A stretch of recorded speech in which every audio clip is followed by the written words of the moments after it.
Hello and welcome to One Man's Opinion, where I review professional theater in New York and Connecticut. It is Season 2, Episode 1, and it is my review on Hartford Stage's presentation of the new musical Kiss My Aztec as part of its pre-Broadway run through June 26th at their theater at 50 Church Street in Hartford. Kiss My Aztec is the funniest farcical musical I've seen since the Book of Mormon. It's outrageously irreverent, politically satiric, and so outlandish you'll be laughing 2.5 hours straight. Kiss My Aztec is based on a screenplay written by John Leguizamo and Chbosky. I interviewed Leguizamo about a month ago. I'll leave a link to the article in the description below if you wish to read the whole thing. He told me that Kiss My Aztec has been on a 7-year journey. He had been trying to get a film made of the story, but Hollywood wasn't biting, so he decided to adapt it into a musical with Tony Taccone, who also directed the show, with the hopes of a future Broadway run, a place that has always been more embracing of Leguizamo's style and is more accepting of work by people of color in general. With music by Benjamin Velez and lyrics by David Kamp, Velez, and Leguizamo, the score is deliciously diverse. Probably most relevant is reggaeton, a blend of American hip-hop with Latin and Caribbean music. There are also numbers featuring rock, gospel, and various other Latin styles like salsa and merengue. As for the story, it follows Colombina, played by Cristina Alvaro, and Pepe, played by Joel Perez. Colombina is the daughter of El Jaguar Negro, played by Eddie Cooper, sort of the local Aztec chieftain who is looking to take back lands occupied by the Spanish conquistadors.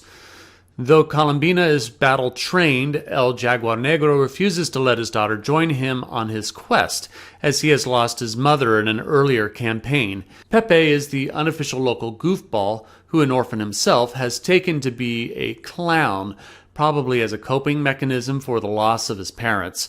He has no combat capabilities at all, and his feelings for Colombina compel him to follow her on her independent journey to infiltrate the citadel to assassinate the local viceroy, Rodrigo, played by Matt Saldivar. In writing, the story feels fairly dramatic, but the writing team's storytelling is laced with humor and comic images throughout.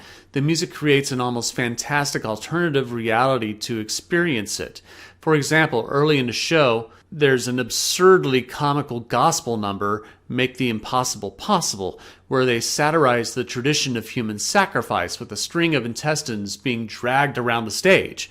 There are additional absurdly funny subplots, including Rodrigo's desire to build a stronger relationship with the Spaniard nobility, looking to marry off his daughter Pilar, played by Desiree Rodriguez, to Sebastian, played by Z Infante, an inbred prince of the Spanish royalty. Z Infante is also playing Rodrigo's son, Fernando, who is plotting to assassinate his father with his lover, the local bishop, Raimundo, also played by Eddie Cooper. Then there is a prophecy about a great brown hope that will save the Aztec people from the conquistador oppressors.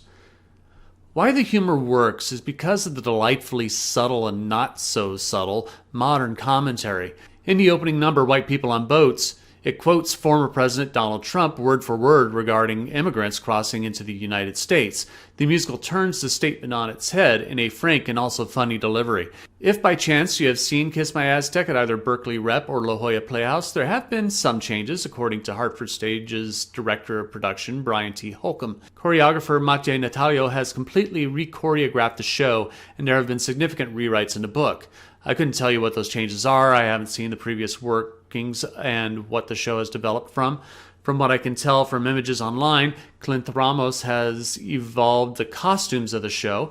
It is a bit more colorful and conveys more of a blend of contemporary and period costuming. The period costuming isn't intended to be genuinely authentic, but more an additional element of its satire, particularly a rather comical codpiece one character brandishes.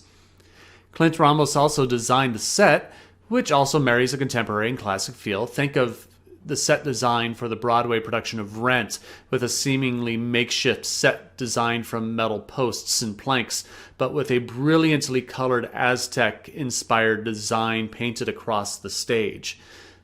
The cast is delightful. Led by Alabado and Perez, the two play the delicate balance of comedy and truth. Their motivations are distinct and clear and never go so far over the top in its absurdity that the comedy ever falls flat. This is particularly delicate for Pepe, who probably would have been played by Leguizamo himself if the show had premiered 30 years ago, but Perez does an excellent job.